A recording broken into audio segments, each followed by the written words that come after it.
Oh, man, I hate Mondays. Nah, man, it's Tuesday. Wait. What day is it? You know what day it is. Tuesday. Brewsday Tuesday. Oh, fuck yeah! It's time for Brewsday Tuesday, brought to you by the Cellar and Six Pack Store. Here's DreZ and Big Nate. So I guess I was gonna say we can do a little mock cut. Okay, all right, yeah, live and loud. Here we go. It is Brewsday Tuesday on location, as is tradition. We're out here at Floydfest for Floydfest 22, the Heartbeats, and of course I'm joined like always with Big Nate, and we have Brian on hand. Brian, well, I was always trying to remember what's your official title here. What's your? My official title is media director, but then I also work very closely with Sam Calhoun and Jessica doing the operations, and then also get to take my radio off for a couple hours and play music as Big Daddy Love. Oh, so yeah. I get to do a whole lot of stuff. It's fun. That's right, and Yeah. of course we got we'll delve into the lineup and some of the more music aspects of Floydfest. There's a lot that go along with it, and of course one of the focuses that we're going to be looking at is the beer, which obviously these straight from the tap, I guess you would say. Well, first things first, what are you drinking? I am drinking the Deschutes. What was it? Hazy. Yes. I believe Fresh so. squeeze? Fresh squeeze. Fresh squeeze. Fresh squeeze. Fresh Yep. squeeze. That is right. So I will say through quarantine, Fresh Squeeze became one of my 100% go-to beers. I was buying it almost in bulk and drinking it every day. It really is one of my favorite beers. Yeah, Fresh Squeeze is a good go-to, no doubt about it. Now that's beer that I've already had before. I like to try any other beers, I mean, it's a good one. It's a good go-to, but I always like to try new ones. And thankfully, that's what me and Nate are, two beers that I have never even had that are on tap here at Floydfest.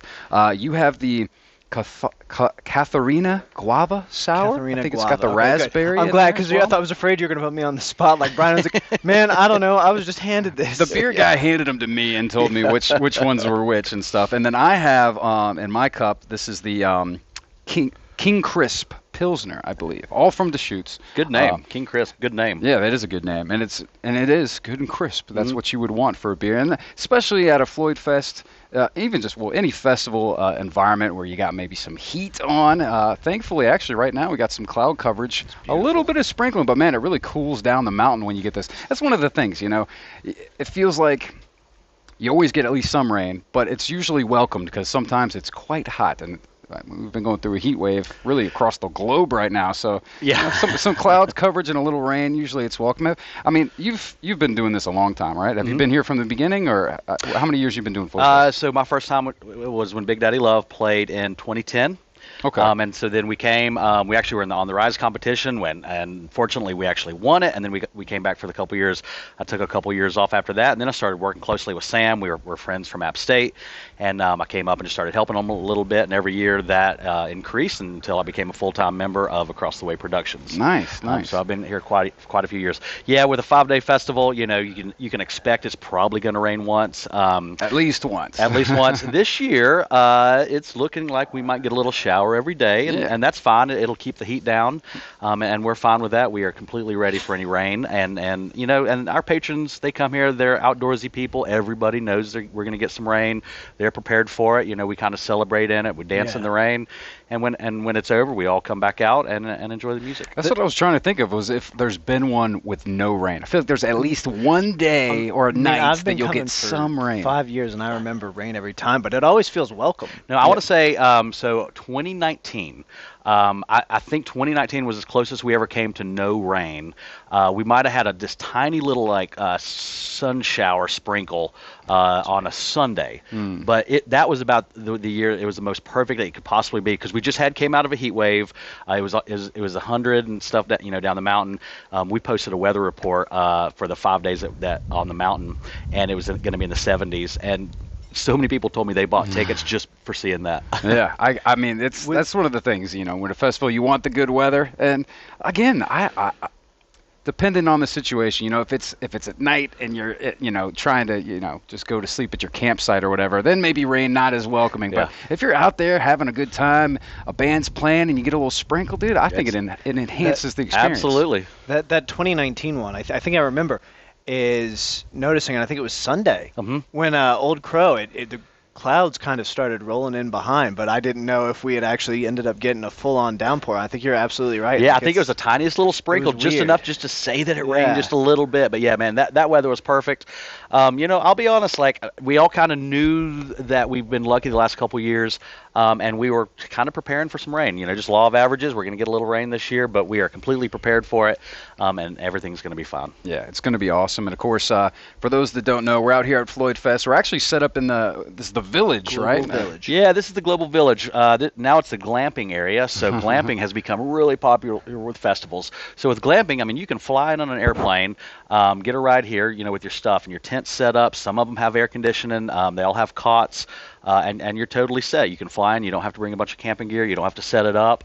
And I tell you what, the idea of glamping has really taken off in the festival world. We love it. The patrons love it. It works out good for everybody. Yeah, it's a win-win, no doubt about it. I mean, it's nice to having your own stuff, whatever, but it's also nice not having to worry about it. You're going to say to hell with the RV and just start glamping, aren't you, Glamp it Drez? up, man. Just waltz right in and everything's set up. Now, so obviously this is a little bit new, but the future of Floydfest. Now, I could be mistaken. I don't know how. I mean, the cat's out of the bag. Everybody knows. We've announced, yep. Yeah, it's moving sites, and next year will be the first on the new location. It will be, and we're really excited about it. Basically, we just ran out of room here. We have outgrown this little mountaintop. We love this mountaintop as much as all of our patrons do. It's so special. Everything we've created, we've done here. There, Music Magic Mountains, and this is where that happened. But we have grown out. We're busting at the seams, and we needed more room. It is a beautiful 200-acre farm. And we are really excited, and the biggest plus about that is everybody's going to stay there together. There's no off-site lots. There's no shuttles. There's no weights and shuttling your stuff in. You come there, you pitch your tent, and you're there for the duration. And we cannot wait to have everybody just there together. Yeah, but that being said, this is going to be the last year where it's here. So I definitely recommend everybody can come on out now. And I know that you're very heavy on the Floydfest family website whenever people are talking about tickets and stuff. I know, I think it's sold out like instantly, but people can still get passes, and there's a certain site that you direct everybody to go to make sure it's legit, right? Yeah, so we have partnered with cashertrade.org. If you're in the live music world and festival world, you've definitely heard of them before. They're an organization that really falls in line with our ethos. They want to do the right thing for people. They don't like ticket scammers. They don't like people selling above face value. They don't like the middlemen taking the profit away from the artists and the events. They want everything to be fair. So we really like them. There are plenty of tickets left on cashertrade.org. If you're still looking for a ticket, go there and you'll probably be able to find something.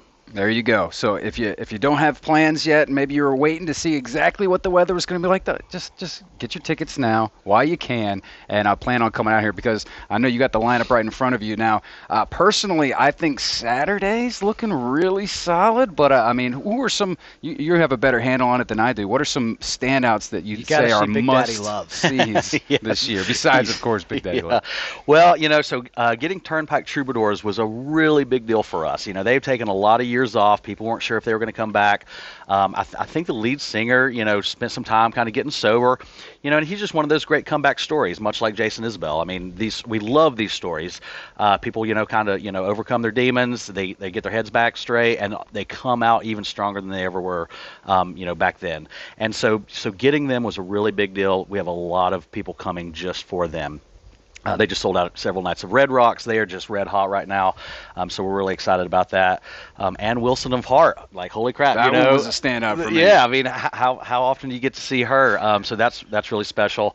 Marcus King is killing it. I will say Melissa Etheridge puts on a great show.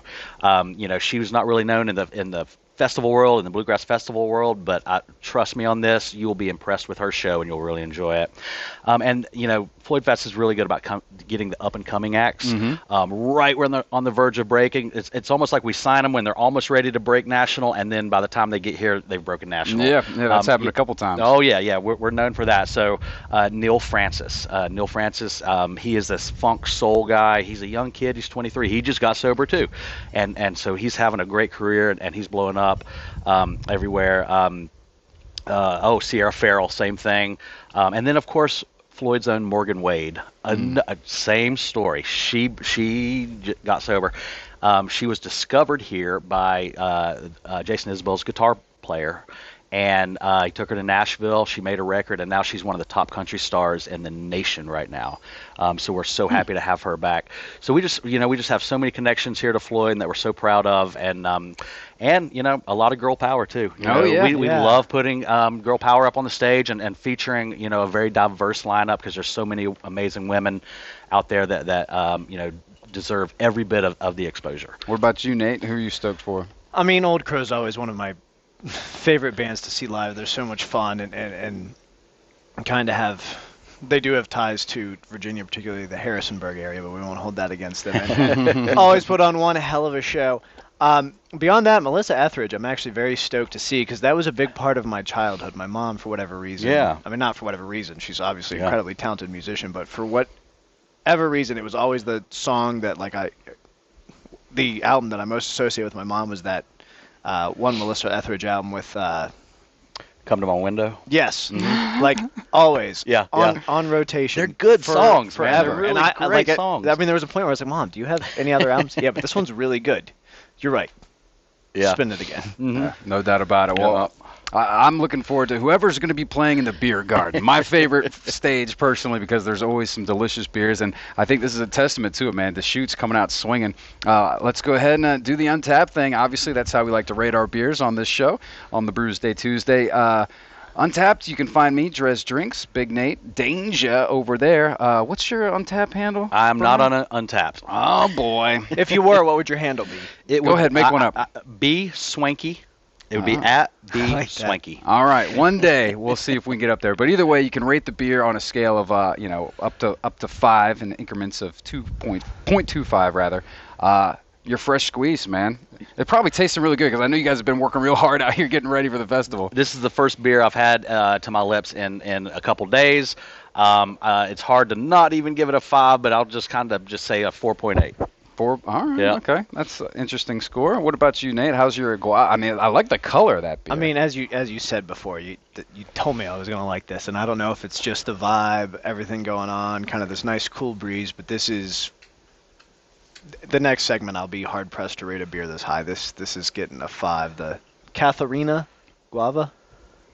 Yes, I think that's what it's delicious. Called. Well, that's the. I'm gonna have to find out the name. Yeah. That's the raspberry one. So I guess there's just the regular Katharina, and then that's the raspberry. Interesting. So it's delicious. It's smooth. It's refreshing. I think you could easily drink quite a few of these and not realize how much you've drank. Yeah, which is always a good beer. See, the King Crisp is a Pilsner, which is not usually my favorite style. That being said, as a Pilsner goes, this is a Pilsner. So that's a solid. That's one of the things that I know Huck always harped on, is if it's true to style, which this one certainly is. Again, not my favorite style, but still, I think it's for a festival, this is good. You can stay hydrated with it, or at least in your mind, you'll feel hydrated. A nice cooling beer. I'll give it an even 4. Solid. 4 out of 5. Now, you mentioned you probably are not going to give a better rating on the beers in the next segment, and you're right, because we're not going to be drinking beers in the next segment. So we're actually going to be highlighting some of the other beverages that are going to be out here at Floydfest, and we'll have our someone to help with that. Isn't that true? That's right. Yep. There's my cop out. So, Brian, I appreciate you, man. Anything else people need to know about Floydfest while we got you? No, we're rocking and rolling here. We're ready for everything, and we're just excited to see everybody this last year of the Mountaintop. It's going to be really special. It's going to be very emotional. We can't wait to share it with everybody. I mean, it's going to be very, very emotional for all of us. But we've created this Floydfest family, and we're so proud of it, and we're so happy, or we're so excited to see everybody up here. Well, like always, man, we appreciate you having us and taking the time to. I know it's busy right now, so I know, but I'm sure you appreciate having a nice beer with us. So I always do. Yeah. All right, we'll take a quick break. We'll play a tune. tuned, and we'll come back and we'll drink some more delicious beverages out here at Floydfest right here doing Brewsday Tuesday on 105.3 The Bear. Stick around.